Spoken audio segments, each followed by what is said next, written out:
Muy bien, cuando digan empezamos, ¿no?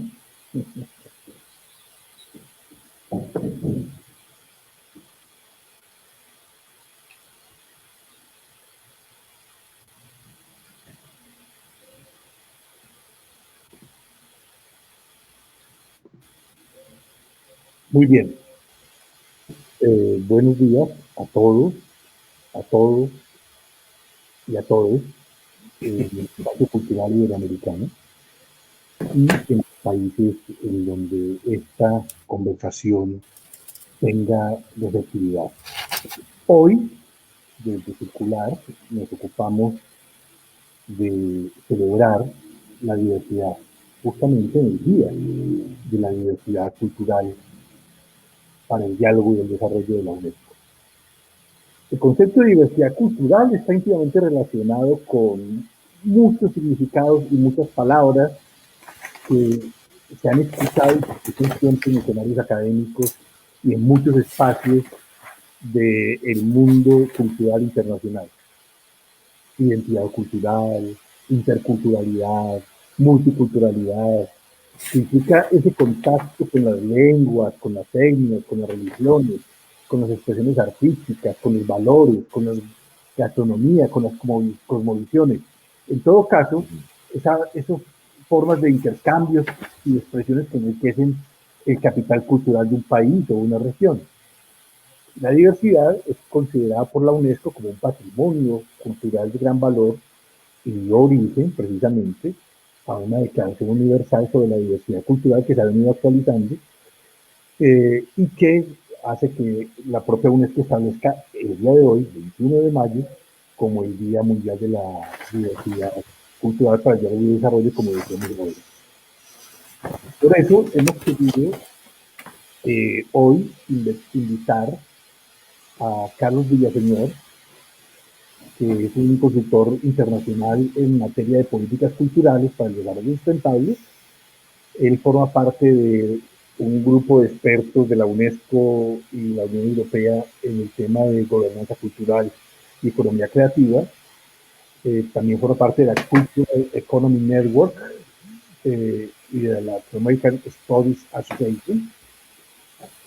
Preside Interactividad y Cultural y Desarrollo en México, que ha sido reconocida por la UNESCO como coadyuvante para la implementación de la Convención para la Salvaguardia del Patrimonio Cultural Inmaterial. Y en México fue director jurídico del Instituto Nacional de Antropología e Historia y formó parte de la Comisión Nacional de Patrimonio Cultural Inmaterial.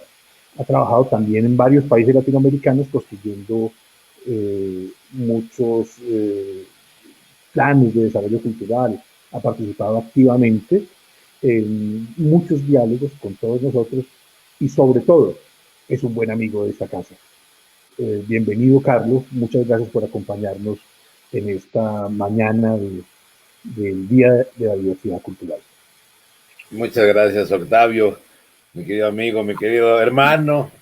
Es un gusto estar con toda la comunidad circular aquí conversando sobre diversidad cultural y la importancia que tiene para el desarrollo y a partir del 2015 de la importancia que tiene para el desarrollo sostenible. Vale la pena hacer un poco de historia porque bueno, estos procesos no surgen repentinamente, sino son producto de una serie de acontecimientos que va conformando un nuevo escenario de política cultural, un nuevo escenario de percepción de lo cultural. Durante el siglo XX, prácticamente durante todo el siglo XX y producto de las dinámicas de la Guerra Fría, el mundo se dividió en un mundo bipolar.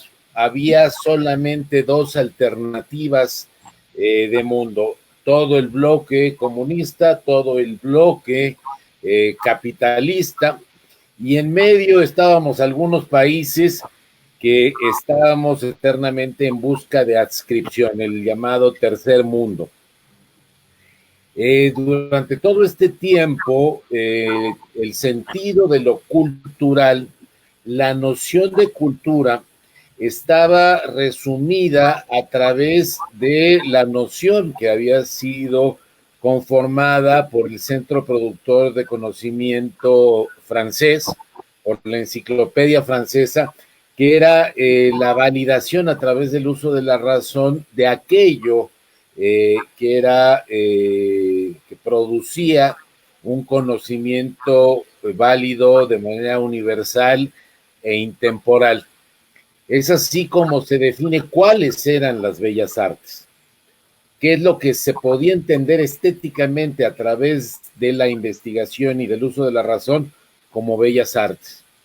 Y a partir de ese paradigma se generó un proceso de intento de adscripción a ese modelo, como mostrando cada uno de los países que sí era capaz de producir estas expresiones que se correspondían al canon de las bellas artes. En ese orden de ideas se inscribe, por ejemplo, la Convención de 1972 de Patrimonio Cultural y Natural, que selecciona un conjunto de bienes como aquellos que son representativos, que son universales y excepcionales, es decir, que son reconocidos como patrimonio cultural de manera universal y que son excepcionales dentro de este reconocimiento y que son prácticamente reconocidos como tales de manera temporal. Hoy esta afirmación ciertamente nos despierta cierto levantamiento de ceja, porque decimos, a ver, ¿cómo un patrimonio cultural puede ser válido para todo el mundo y todo el tiempo? Sin embargo, esto era un canon que estaba presente en el siglo XX y la política cultural lo que pretendía era demostrar que los países estábamos adscritos, que éramos capaces de producir esta forma de conocimiento y en ese orden de ideas formar parte de uno de los dos bloques en los que estaba dividido el mundo. Durante el siglo XX resultaba fundamental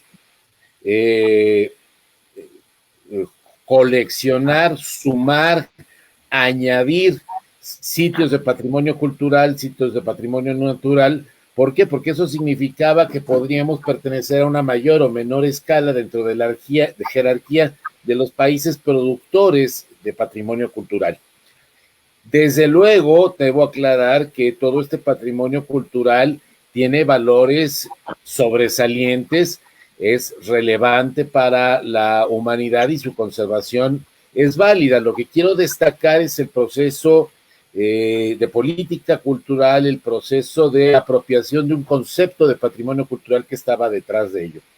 La década de los 70s, la gran mayoría de los que estaban escuchando esta conversación muy probablemente no vivió en esos tiempos, pero a quienes nos tocó vivirlo fue una época donde se empezaron a dinamizar mucho los movimientos sociales. Fue el rompimiento a partir de 1968 de este modelo de desarrollo constante que se tuvo después de la Segunda Guerra Mundial, del desarrollo estabilizador, y donde las nuevas clases sociales, sobre todo las clases medias profesionales, querían ganar un espacio, querían ganar un lugar en el espacio público. Y viene la emergencia del movimiento del 68 con las clases medias profesionales, con los jóvenes que también están buscando un espacio. Y a partir de allí comienza un proceso que en antropología se llamó de la antropología participante, de una antropología que ya ve a las comunidades culturales menos como objetos de microscopio y más horizontal. Se va empezando a establecer una relación mucho más horizontal con las comunidades donde los investigadores se involucran con ellas. Y esto nos lleva, y estoy dando pasos muy, muy rápidos, pero esta tensión de reconocer la diversidad, de reconocer que hay otras formas de estar en el mundo, de reconocer que hay otras expresiones que se fue dando a partir de los 70s, cuando descubrimos a las comunidades de otra manera cuando descubrimos un bloque de países latinoamericanos, cuando se dio la guerra, por ejemplo, de Vietnam, la guerra que mostró otras realidades. Y esto hace crisis, prácticamente el modelo del mundo bipolar hace crisis con la caída del muro de Berlín. Y cuando pensábamos, mi querido Octavio, que ya había triunfado finalmente un modelo civilizatorio occidental capitalista y que ingresar a la modernidad significaba que tuviéramos en cada una de nuestras comunidades una gasolinera Exxon, un McDonald's, un Citibank, nos dimos cuenta que detrás de la cortina de hierro, que detrás del mundo bipolar había una diversidad inmensa que no nos dábamos cuenta. Es cuando Huntington sale a decir que debemos estar atentos en los próximos años al choque de las civilizaciones, es decir, al reconocimiento, a la presencia, a la emergencia y al diálogo de esta diversidad que había permanecido oculta detrás de este mundo bipolar. Y entonces el paradigma cambió. Cambió de la necesidad de adscribirnos a uno de los dos modelos de desarrollo a la necesidad de articular, de darle gobernanza, de poner a dialogar de manera pacífica a esta diversidad que súbitamente había aparecido detrás de la cortina de hierro. Nos dimos cuenta que había una Yugoslavia que se dividió en tres, Checoslovaquia que se dividió en dos. Vimos lo que se llamó la balcanización del mundo. Si vemos un planisferio de los países en 1980 y lo vemos en el año 2020, no vamos a reconocer esa división política, y sin embargo, esa división política significó que detrás de ello había una diversidad. ¿Una diversidad de qué? De maneras de ver en el mundo, de maneras de estar en el mundo, tal como ya desde 1982 había comentado, había establecido la Declaración de México sobre políticas culturales de 1982, que ya definía a la cultura precisamente como este conjunto, como este bagaje de herramientas que va construyendo las personas como su mejor manera de estar en el mundo. Nosotros estamos en el mundo a partir de lo simbólico. Nosotros nos relacionamos con las personas y con la naturaleza a partir de nuestros contenidos simbólicos, a partir de los sonidos, de los alimentos, de las expresiones, de las imágenes, de las músicas que hemos escuchado a lo largo de nuestra vida. Nosotros vamos componiendo un bagaje simbólico que nos permite interpretar el mundo de determinada manera. Aquí a mi izquierda ustedes podrán ver la bandera de México. Para muchos no tienen una capacidad significante. ¿Por qué? Porque no han construido un conjunto de códigos, de símbolos y significados que le atribuyen un significado especial a esa manera de construir colores y códigos que de tal manera que para mí se convierten en un símbolo. No sé si me estoy explicando, mi querido Octavio. Sin ninguna duda, incluso la referencia a Huntington da un contexto muy importante porque efectivamente la mayor parte de nuestra audiencia es joven y no vivió esos momentos críticos y tampoco viven esa referencia de cuando aparece en escena Fukuyama hablando del fin de la historia. Entonces, son contextos muy importantes porque justamente nos hablan de un mundo bipolar, pero que luego aparecen con diversas tensiones, con diversas maneras de abordar esas nuevas interculturalidades y esos nuevos espacios que se crean en el mundo y que pues todos vivimos cotidianamente, pero no los sabemos entender, no los logramos así, porque la diversidad precisamente empieza a tomarse la escena. Y es ahí donde en ese recuento histórico que estás haciendo es muy importante ese contexto. Sí. No, y bueno, qué bueno que mencionas a Francis Fukuyama. Acuérdate que él habló del fin de la historia y no se refería a que se iba a acabar el mundo, iba a llegar un meteorito, iban a llegar los aliens, iba a llegar Bill Gates y se iba a acabar el mundo, sino el fin de la historia en cuanto a una narrativa para explicar el mundo. El mundo dejó de ser posible de ser explicado de una manera bipolar y tenía que explicarse ahora de otra manera. Esa narrativa se acabó con la caída del muro de Berlín. Y lo que nos enfrentamos fue al nuevo reto de la diversidad cultural. La diversidad cultural que implica, como veníamos sintetizando, esta diversidad de maneras de estar en el mundo, esta diversidad de jerarquías de valores, esta diversidad de prioridades para la vida que tienen las personas. No tiene, perdón, a lo mejor voy a dar un ejemplo me parece muy claro, no tiene, si viéramos el valor de la vida y el valor del honor en dos comunidades, bueno, para los japoneses, por ejemplo, el valor del honor puede ser incluso muchas veces por arriba de la vida. Y habrá otras comunidades donde el valor de la vida esté por encima de cualquier cosa. Y habrá otras para las que el respeto a la familia o el cuidado de la familia esté por encima del valor de la vida.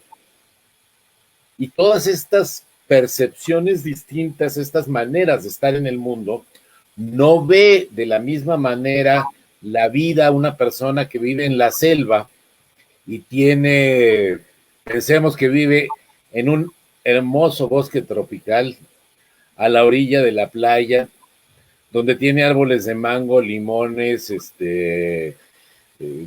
plátano, tiene pescado apenas a la orilla del mar, y construye una manera de estar en el mundo a partir de eso, que sería muy distinta de alguien que vive en la llanura, que vive en el semidesierto y que tiene que salir diario a romperse el alma con la naturaleza para obtener de ella algunos frutos que le permitan la supervivencia. La noción de vida de estas dos percepciones, de estas dos maneras de estar en el mundo es distinta. Y las herramientas que se van construyendo culturalmente para estar en el mundo son distintas.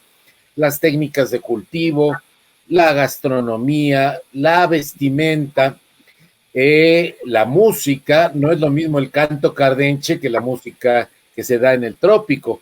El canto cardenche, que es una música que se da en el norte de México, en Sonora primordialmente, en San Luis Potosí también, es una música que solamente puede explicarse en un desierto en la noche donde no se alcanza a ver un ser vivo hasta donde alcanza la vista y solamente hay cactus y hay arena, y es un canto melancólico, es un canto de soledad, de aislamiento, mientras que si escuchamos la música, recordarás cuando estuvimos en Barranquilla, ¿cómo se llama esa, la discoteca esa que es, la Trona? Troja. Ahora sí te escucho. Sí, Troja.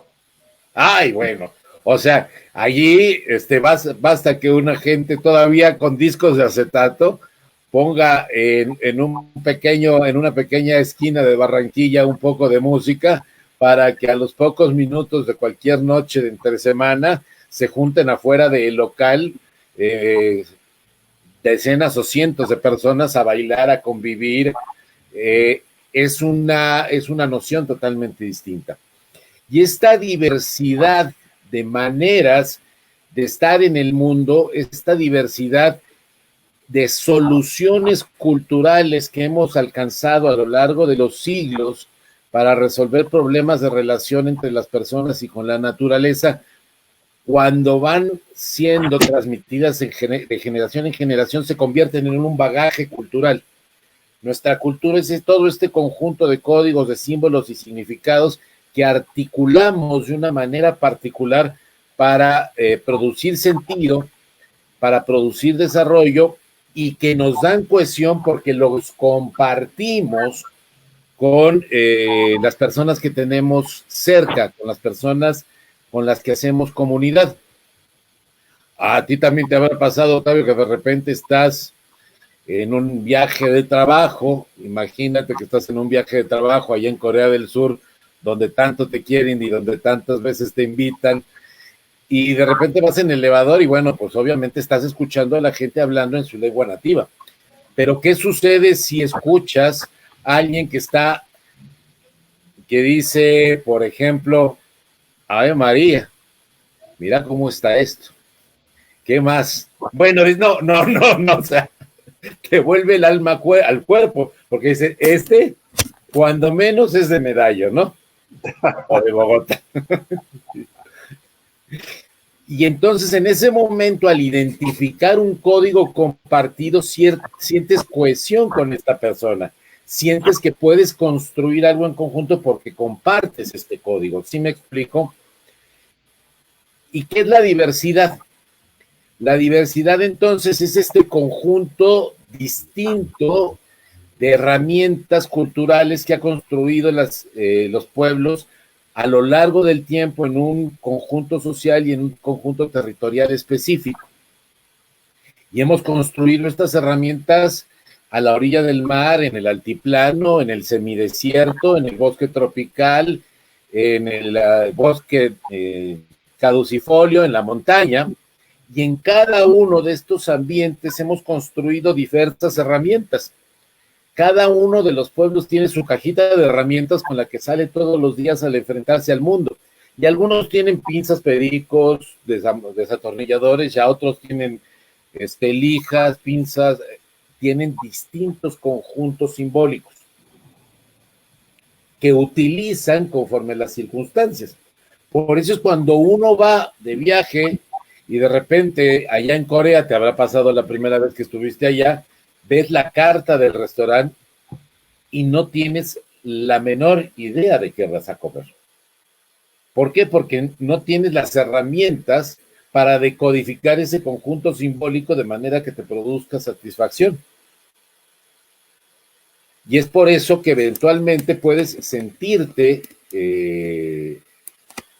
desadaptado, porque no compartes esos códigos, porque no compartes esos sistemas de comunicación, esas herramientas simbólicas culturales que te permiten interactuar con esa comunidad. Déjenme ver porque no tengo la seguridad de que estemos en línea. Repentinamente dejé de ver a Octavio.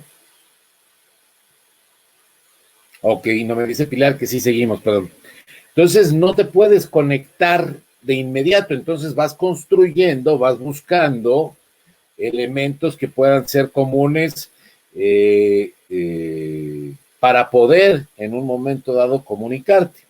Estas diversas maneras de estar en el mundo resulta importante conservarlas. ¿Por qué? Porque cuando en la caída del muro de Berlín pensábamos que habíamos arribado finalmente a un espacio donde íbamos a establecer relaciones a escala global de una manera única, nos dimos cuenta que había muchas maneras de estar en el mundo y que había muchas maneras de estar en el mundo que pasaban dos cosas. Uno, que eran valoradas por las propias sociedades. Cada sociedad valora su conjunto simbólico y no solo por una cuestión romántica, cultural, sino porque es el herramental que les sirve para convivir en su sociedad y con el medio ambiente. Y lo segundo, porque la diversidad cultural, y esto lo dice la Declaración de la UNESCO a favor de la diversidad cultural, porque la diversidad cultural es tan importante a la especie humana como la diversidad natural lo es a la naturaleza, valga la redundancia. ¿Por qué? Porque en la medida que exista la diversidad es que somos capaces de hacer otras combinaciones, es que somos capaces de construir nuevas propuestas, es decir, a partir de la diversidad es que somos capaces de ser creativos. Y esta capacidad de ser creativos, esta capacidad de combinar cosas de manera distinta, esta posibilidad de ofrecer, de experimentar nuevas soluciones frente a los nuevos problemas que nos está ofertando la realidad, resultaba fundamental. ¿Por qué? Porque estábamos viviendo en un mundo nuevo, porque estábamos viviendo un mundo interconectado e interactivo, donde necesitábamos encontrar nuevas herramientas que permitieran dialogar a esta diversidad, que era una realidad, de una manera pacífica, de una manera productiva y creativa. En ese orden de ideas es que surge esta primera declaración en favor de la diversidad cultural, y que repentinamente viene a catalizarse esta realidad de la diversidad cultural con todo lo sucedido en el 9/11. Nos dimos cuenta que efectivamente esta diversidad existía y que esta diversidad cultural no podía seguir enfrentada, ni debía seguir enfrentada, sino deberían encontrarse nuevos cauces para su diálogo, para su interacción y para generar estas condiciones de poder establecer estos espacios de diálogo donde pudiera convivir y fomentar esta creatividad. Lejos de aquello que pensábamos recién caído el muro de Berlín, de que habíamos arribado a un espacio donde íbamos a establecer, insisto, relaciones únicas a escala global, nos dimos cuenta que el mundo nos estaba diciendo que la diversidad existía y teníamos que hacer algo. Gracias a México 82, gracias a la Declaración Universal en favor de la diversidad cultural, es que surgen dos convenciones UNESCO. Una que es para la salvaguardia del patrimonio cultural inmaterial, que es todo este conjunto de conocimientos, de saberes, de tradiciones, de técnicas que las comunidades, los grupos y en algunos casos los individuos reconocen como su patrimonio cultural, y que es un cambio de paradigma muy profundo, porque pasamos de la Convención de 72, que se tiene que reconocer que un patrimonio es universal y excepcional para ser declarado como patrimonio, es decir, estos valores de universalidad y excepcionalidad tienen que ser reconocidos por un especialista que comparte el bagaje cultural de los centros productores de conocimiento y declarar que existe ese valor universal y excepcional dentro de ese bien para ser declarado, para ser reconocido como patrimonio cultural mundial.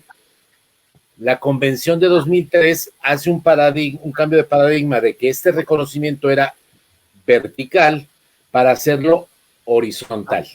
¿Quién es quien ahora valida el patrimonio cultural inmaterial?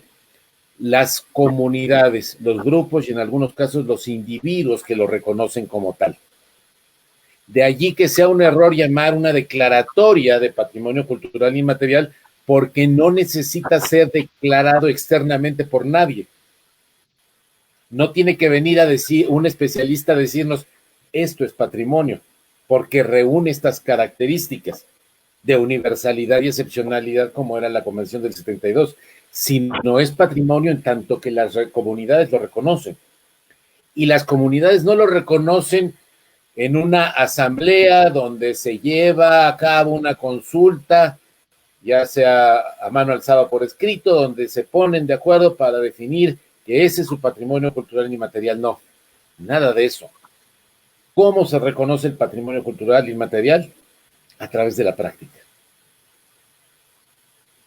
Cada vez que una persona participa en una procesión, cada vez que ejecuta una técnica artesanal, cada vez que practica un rito, cada vez que utiliza una lengua, está haciendo una práctica de ese patrimonio cultural inmaterial que reconoce como propio.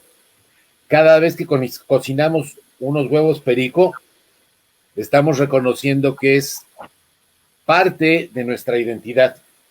Cada mañana que nos sentamos con un tintico a las 5:30 de la mañana, porque la hora es importante, estamos refrendando nuestra identidad colombiana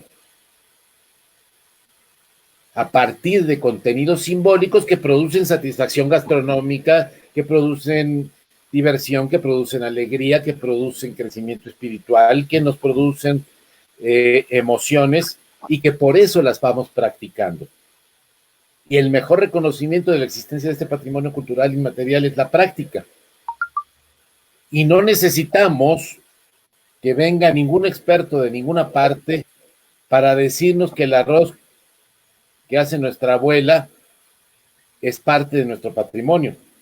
Y nadie puede venir a decirle a la abuela cómo practicar su patrimonio, cómo hacer su plato de arroz, cómo hacer su mole,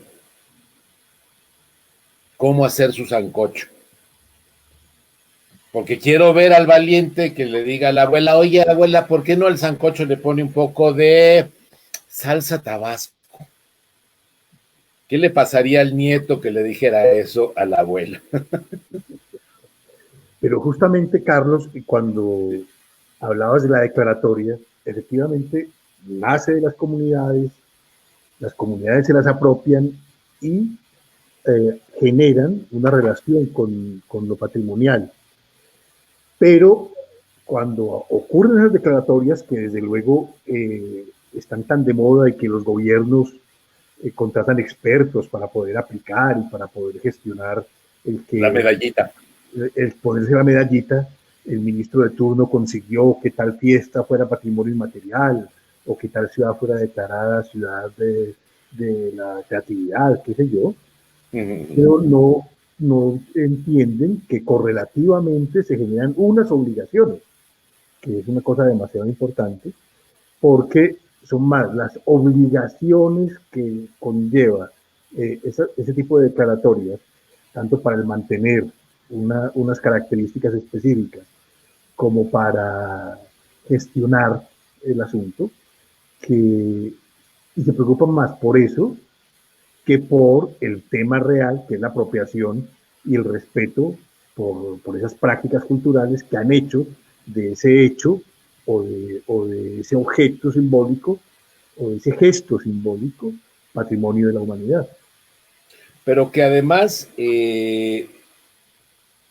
la salvaguardia es relevante, no tanto, aunque lo sea, por la estética de las representaciones que tiene el patrimonio cultural inmaterial, no son tampoco necesariamente relevantes solamente por su trayecto histórico, sino principalmente porque son formas de resolver la relación humana y con la naturaleza que la humanidad ha decantado a lo largo de siglos. Y no podemos darnos el lujo de perder esos conocimientos, porque son parte del repertorio de la humanidad, son parte del repertorio creativo de la comunidad, son las herramientas que podemos utilizar y que deben estar disponibles en todo momento. No importa que en este momento no las requieras, pero no podemos darnos el lujo de perderlas porque nos pueden hacer falta o nos pueden ayudar en un momento dado. Imagínate tú qué sucede cuando entras a tu oficina y de repente descubres que la puerta está vencida y que lo que pasa es que hay un tornillo que está en la bisagra un poco flojo y que está impidiendo que cierre. Y vas a tu caja de herramientas y nada más tienes pinzas y nada más tienes martillos. Justo cuando necesitabas un desarmador y no lo tienes. ¿Qué significa esto en términos culturales? ¿Qué sucede cuando necesitabas tú tener el conocimiento de cómo trabajar una planta, de cómo se utilizaba una planta para curar una enfermedad y perdiste ese conocimiento? Cuando perdiste el conocimiento de una técnica artesanal, cuando perdiste el conocimiento de una manera de nombrar al mundo que te daba un matiz específico a través de una lengua. De repente te encuentras ante la realidad de la bisagra sin un desarmador, sin una cosa tan sencilla y tan primaria como un desarmador, pero tan fundamental como un desarmador para ese momento. y que en ese orden de ideas no podemos darnos el lujo de perder el conocimiento, las formas culturales que nuestras comunidades han venido desarrollando a lo largo de los siglos, para poder hacer nuevas, bueno, para continuar resolviendo nuestros problemas de relación en un momento, en un entorno de diversidad creativa de la especie humana, porque eso es lo que hacemos cuando viajamos. ¿Cuántos de nosotros no hemos ido a Valencia, hemos probado uno de los arroces que hacen allá y nos hemos regresado con una para hacer ahora el arroz a la manera como lo hacen allá porque nos gustó? Apropiamos e intercambiamos soluciones entre los pueblos. ¿Dónde surgió el bolero, mi querido Octavio? Pues hay varias vertientes. Tú dirás que en Veracruz. Pues sí. Pero o como dirían, etcétera.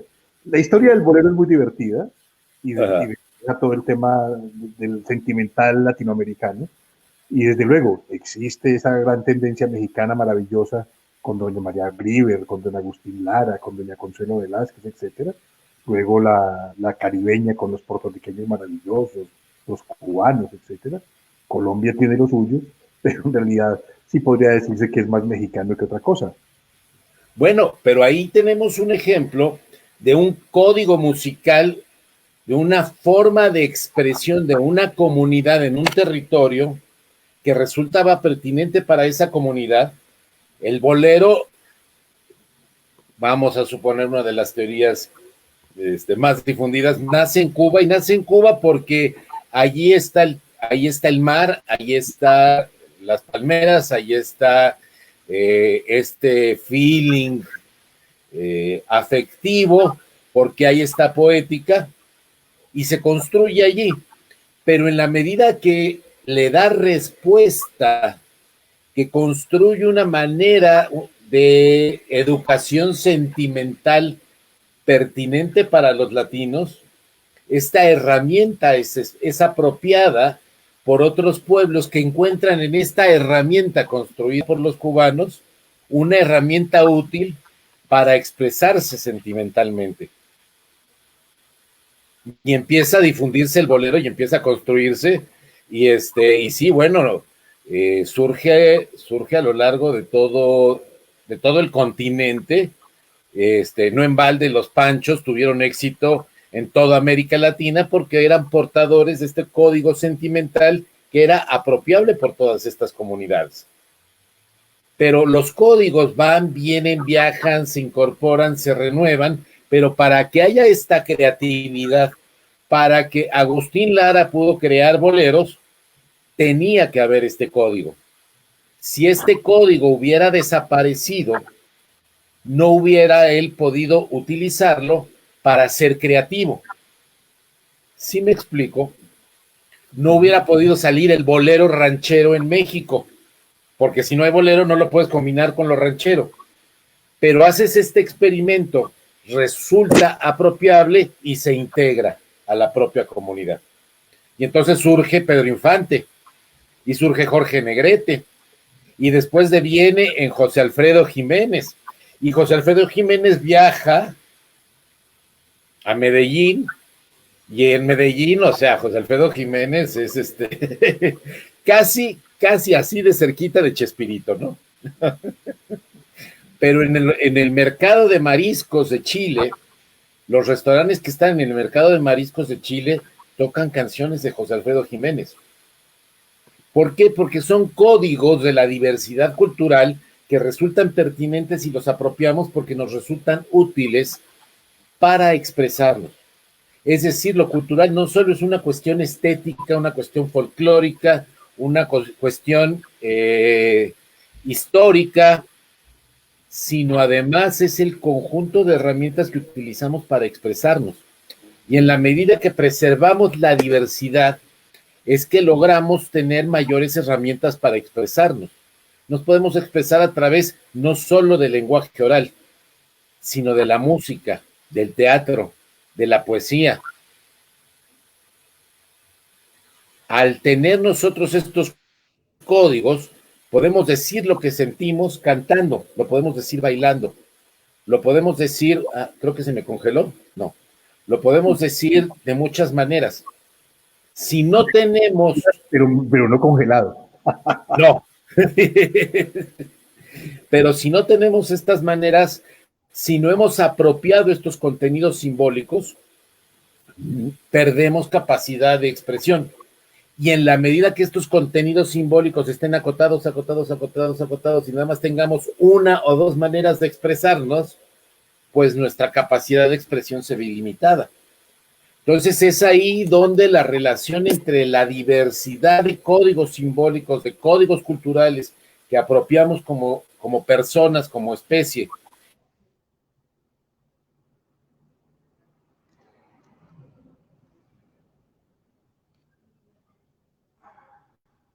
es mucho más amplio, tenemos mayores capacidades para expresarnos, para relacionarnos con el mundo, para estar. Es aquí donde surge la primera convención a partir de esta Declaración Universal en favor de la diversidad, que es la que ha hablado de la salvaguarda del patrimonio cultural inmaterial, que busca salvaguardar, no conservar, no fosilizar, no congelar, así. Ay, bueno, ya me conoces.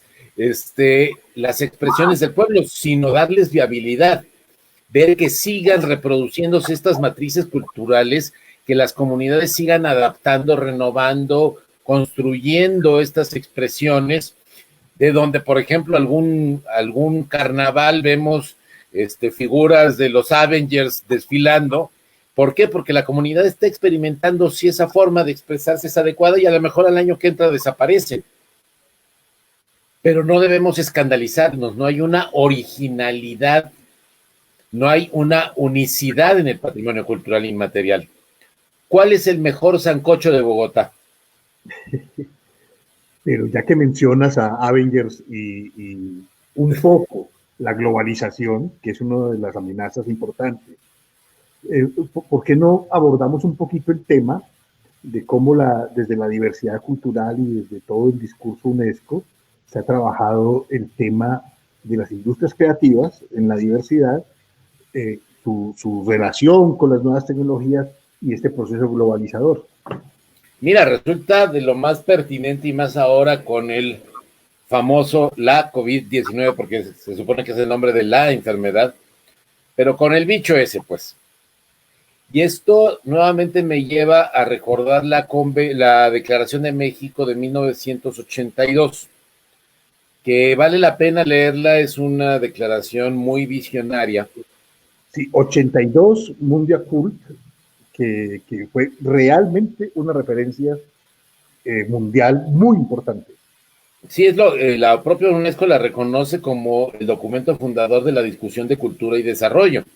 Así es. Y allí, como parte de ese texto, se menciona la importancia de promover las industrias culturales y especialmente fortalecer las industrias culturales de los países en desarrollo. Y esto tiene un contenido profundo muy grande, porque inmediatamente cuando pensamos en industrias culturales, solamente pensamos en la cuestión económica.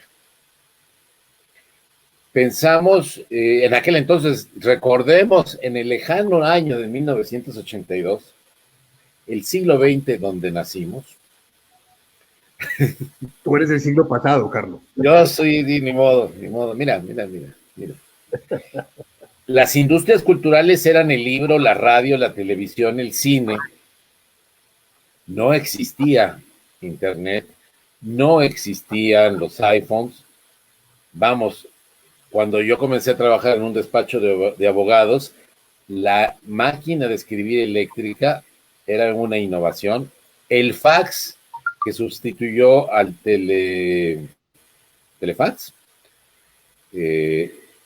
fue una innovación. La primera máquina de escribir que podía guardar en la memoria los escritos no la podía tocar nadie en el despacho. Y eran otras industrias culturales, pero el sentido es el mismo. ¿Por qué preservar, por qué fortalecer la diversidad o las industrias culturales? Porque son las portadoras en el siglo XX, pero sobre todo en el siglo XXI, son las portadoras de los contenidos simbólicos. Son las que hacen visibles y apropiables los contenidos simbólicos de la diversidad. Y si no fortalecemos las industrias culturales de los países en desarrollo, ¿qué sucede? No están circulando los contenidos culturales de lo propio, no está circulando todo este conjunto de herramientas culturales que forman parte del bagaje de esos pueblos y estamos perdiendo esa posibilidad de apropiar esas herramientas, tanto para los efectos económicos como para los efectos del desarrollo sostenible. Porque hoy nos está dando claras muestras de esto el COVID-19, porque estamos en una situación donde el confinamiento nos ha obligado a encerrarnos y estar pendiente nada más de la circulación simbólica que se da a través de las nuevas tecnologías. Y estas nuevas tecnologías están dominadas, están priorizadas o están visibilizadas en mayor grado por las plataformas. Y las plataformas hacen circular los contenidos que mayor apropiabilidad tienen y mayor posibilidad tienen de generar rendimientos económicos. A través de los algoritmos, esto se estudia a través se define a través de los algoritmos. Y entonces los contenidos que estamos viendo no necesariamente corresponden a una lógica de incrementar la capacidad creativa de la especie humana y mucho menos a la de salvaguardar los valores culturales de la diversidad para conservar esta posibilidad creativa, sino a la circulación de aquellos contenidos que mayores posibilidades tienen de generar rendimientos económicos. Y la fórmula es muy, muy sencilla. A menor nivel de capacidad de decodificación, mayor amplitud puede alcanzar este contenido simbólico. Es más fácilmente apropiable en la medida que los códigos sean mucho más común denominador. Entonces, corremos el riesgo de una uniformidad y de un descenso del común denominador de los contenidos simbólicos que son difundidos a través de las redes. Pero también perdemos, y esto es un riesgo que estamos viendo inminente, la capacidad de circulación simbólica de los contenidos de América Latina.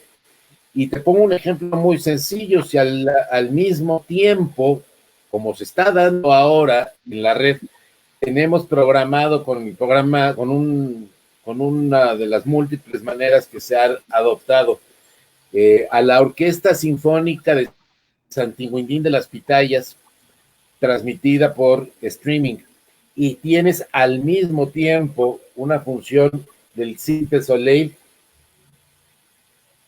el ejercicio de la libertad cultural se va a ir naturalmente por aquello que tenga mayores capacidades, mayores posibilidades de ser fácilmente decodificado por el espectador. Y esto incluye una producción adecuada. No puedes tú apropiar algo que no se escucha o que no se ve bien o que se está moviendo o que está en una cámara estática. Más que esto nos ha llevado de los teatros a la televisión. Aunque sea una representación escénica teatral, la estás viendo por televisión y cerebralmente te dejas llevar por los códigos que utilizas para ver la televisión. Entonces me parece que estamos en un momento donde sí debemos estar preocupados, muy preocupados por la cuestión económica, sobre todo por la fragilidad a la que se están enfrentando los derechos de autor, pero creo que tenemos que tener una reflexión muy seria en América Latina sobre la necesidad de desarrollar estrategias y plataformas y mecanismos de circulación de los contenidos simbólicos de lo propio para estar presentes para que la diversidad cultural iberoamericana esté presente en este nuevo territorio de la virtualidad, esté presente, esté informando y esté disponible para la creatividad de la especie humana. Octavio, lo dejo ahí porque creo que ya vamos acercándonos a la parte de las preguntas. Exactamente, y ya llegó la primera que está bastante interesante, de Nicolás. No sin antes agradecer toda esta exposición tan entretenida y estas puestas en valor de un tema que en este momento debemos tener en la mente, y es celebrar la diversidad, que es lo más importante. Pero entonces Nicolás Ortiz nos dice que entonces el primer paso para lograr la diversidad cultural en Latinoamérica debería ser lograr la independencia cultural. Es decir, abandonar las miradas eurocentristas de nuestras políticas y legislaciones culturales. ¿Existe la independencia cultural en Latinoamérica y por ende la diversidad cultural en las políticas vigentes? Y el mismo Nicolás hace una pregunta muy curiosa, porque no sé si tú, que has venido tantas veces a Colombia, en particular a Medellín y Antioquia, que ya casi que es tu segunda casa, no sé si recuerdas el Carriel. Ah, cómo no. Pues tengo bien, el mío. Pues bueno, el Carriel acaba de ser declarado, y me dice Nicolás que fue por iniciativa del senador Álvaro Uribe, como patrimonio colombiano. Entonces, ahí hay una carga simbólica muy compleja, porque hay una resimbolización muy importante de la tradición paisa versus un movimiento político que se apropia de simbolismos de esa misma región. El sombrero aguadeño, el carriel paisa, el poncho, etcétera, pero que también lo pone al servicio de un imaginario y la construcción de una imagen política. Entonces, esas son las dos cosas sobre las que se ocupa nuestro amigo Nicolás Ortiz. Pues agradezco mucho la pregunta de Nicolás, y aquí me quiero referir a un texto que no saben de cuánta utilidad sería si se ponen a buscarlo, que es la teoría del control cultural de Guillermo Phil. Él habla de los bienes propios y ajenos y de las decisiones propias y ajenas. Y con base en esto construye un cuadro de alternativas donde los elementos pueden ser propios o ajenos, las decisiones propias o ajenas. Y aquí lo que descubrimos, lo que claramente nos transmite Guillermo Phil, es que no es tan relevante el origen de los contenidos simbólicos, sino la libertad cultural con la que se apropian o se desechan. Puede ser un bien cultural que sea impuesto o puede ser un bien cultural que sea apropiado. Y en ese sentido, esta distinción entre eurocentrismo y latinoamericanismo, como si fueran dos cosas distintas e inconexas, me parece un poco riesgoso, porque estamos estigmatizando contenidos simbólicos de diversos orígenes que hemos apropiado, y estamos olvidando los contenidos simbólicos que América ha apropiado también a la cultura occidental. Baste como simple ejemplo lo que sucedió en el siglo XVI, y qué sería de la gastronomía española y de la gastronomía italiana sin el jitomate americano o la papa. Entonces ellos también tendrían que pelear por una cultura estrictamente europea y quitar todos sus platillos con jitomate y papa. Nosotros deberíamos hacer a un lado los mariachis porque tienen un origen francés, porque la música de mariachi hay un claro antecedente, al menos así me lo parece, de la gallarda napolitana, que es música italiana del siglo XVI. Debemos hacer a un lado las bandas del viento de los pueblos de América Latina que tocan en el kiosco porque es con metales y tocan barrilito cervecero. Nosotros no creo que sea muy fértil la lucha por discriminar el origen de los contenidos simbólicos, sino debemos ayudar a fortalecer la libertad cultural de las personas para que sean cada quien elija aquellos contenidos simbólicos que percibe que pueden darle felicidad y satisfacción. Esto lo decía Amartya Sen. La libertad se mide en la medida que las personas tienen las posibilidades de alcanzar aquello que tienen razones para valorar. Le toca a las instituciones gubernamentales evaluar qué es lo que tiene que valorar esa persona. Para nada. Cada quien tiene la libertad para ser músico, poeta, médico, dentista, pero lo que sí tenemos la obligación como instituciones gubernamentales es generar las condiciones para que las personas puedan alcanzar aquello que tienen razones para valorar.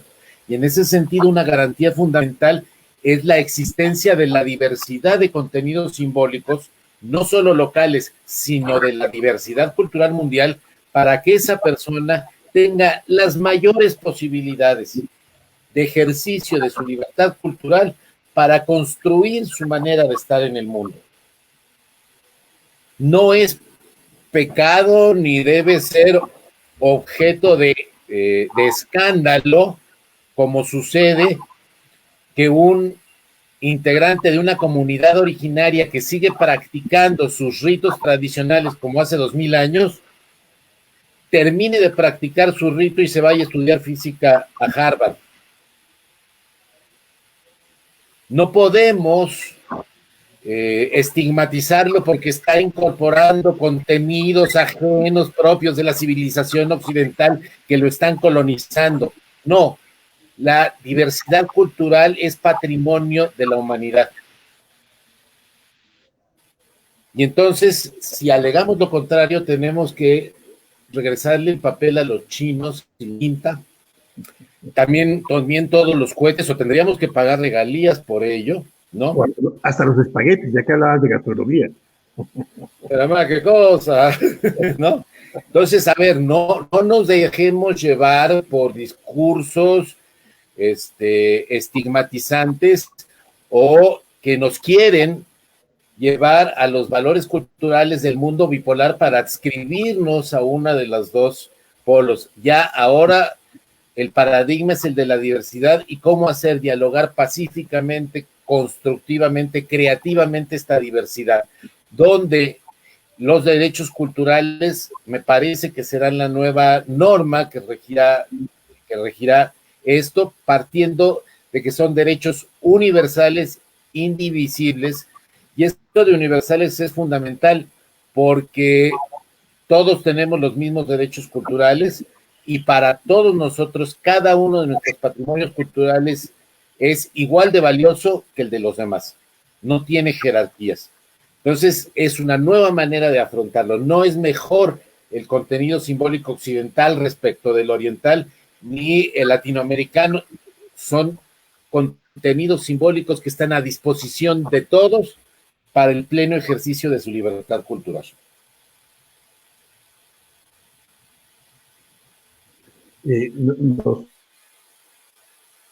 No te escucho, perdón. Bueno, se nos congeló Octavio. Y bueno, desde luego, en este sentido, no puedo dejar de mencionar que evidentemente estos contenidos simbólicos pueden ser apropiados, pueden ser utilizados, pueden ser instrumentalizados, y ahí es donde la ciudadanía también tiene que ejercer sus derechos a salvaguardar estas expresiones culturales. Veo aquí congelado Octavio, no sé cómo estamos. No estoy congelado, está tibio el aire. Está bien. Es que no estás en Bogotá. Exacto.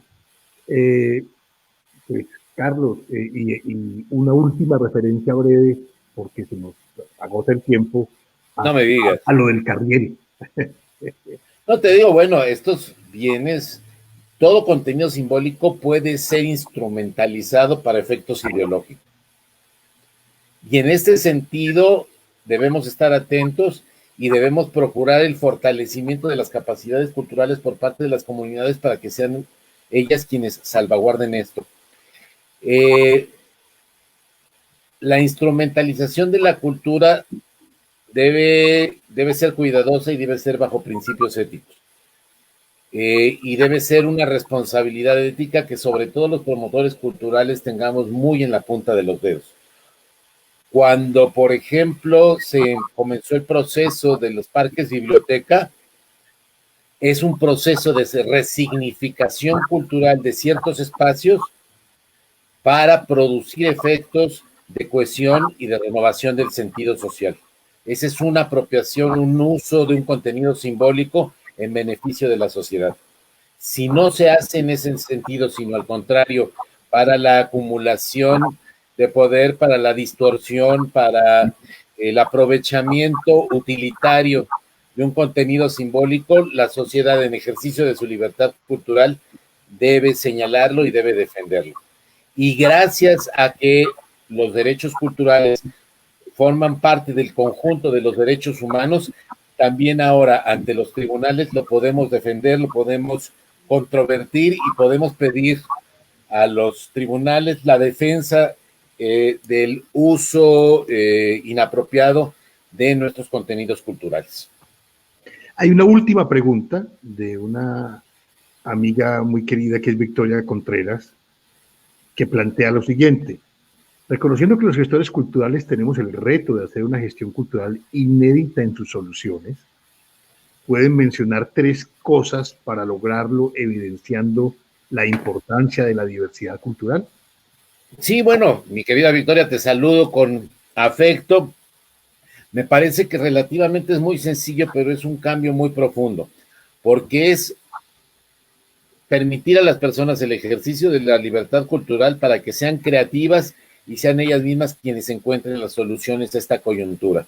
Me parece que hay que hacer 3 cosas. Una, promover la más amplia circulación de la diversidad cultural para que esté este repertorio disponible para todos, en todo momento, en todo lugar, de la manera más amplia, porque es la base de nuestra creatividad, es la base que podemos utilizar para pensar fuera de la caja.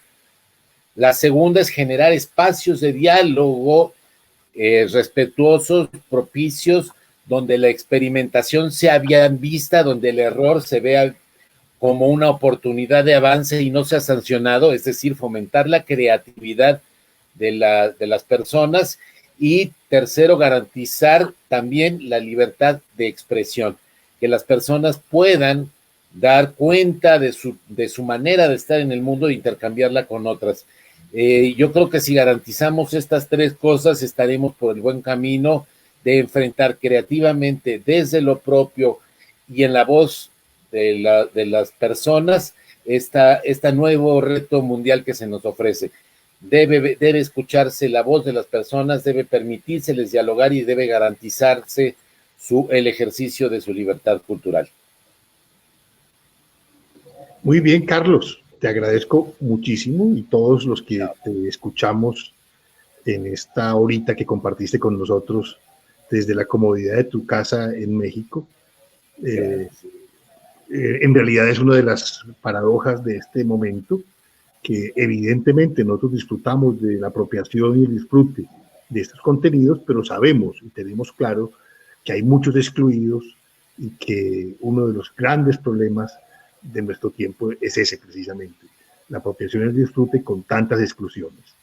Sí, te agradecemos muchísimo, Carlos, agradecemos a todos los asistentes, espero que hayan, como yo, disfrutado y aprendido mucho en esta hora que ha compartido con nosotros nuestro querido amigo Carlos. Nosotros desde Circular, con el numeral Todos Juntos, estamos tratando de trabajar en esta reflexión sobre diferentes aspectos de este mundo en el que nos está tocando vivir y convivir, y que la cultura sea la perspectiva y la posibilidad de encontrar unos caminos de retorno. Como decía nuestro común amigo Carlos, Patricio Rivas, mirar salidas con optimismo.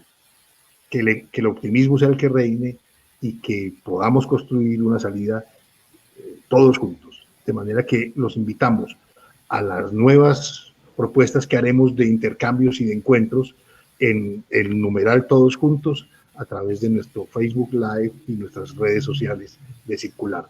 Muchas gracias a Pilar y a César que han estado detrás en el tema técnico, y a Carlos, mi amigo querido y mi amigo de muchos años, con el que he compartido tantos espacios. Un abrazo muy, muy grande y nuestro nuevo agradecimiento público por participar y transmitir tantas cosas con tan buen humor y con tanto tino. Muchas gracias, Carlos.